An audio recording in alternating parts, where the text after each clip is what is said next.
Assalamu alaikum class. I hope you are doing well at home. Today our topic is nocturnal animals. First we will learn what is a nocturnal animal.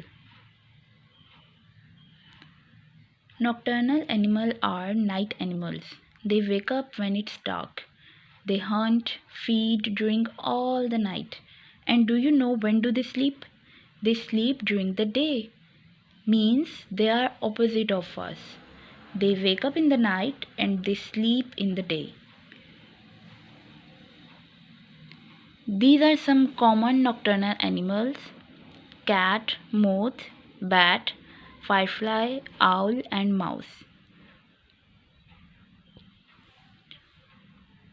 And these are some others nocturnal animals: mole, owl, porcupine, raccoon, spider, skunk, fox, mouse and cricket.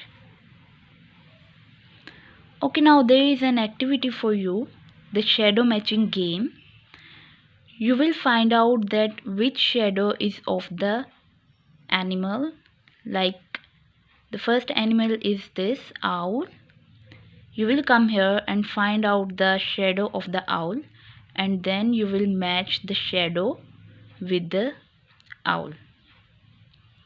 I hope it will be interesting for you.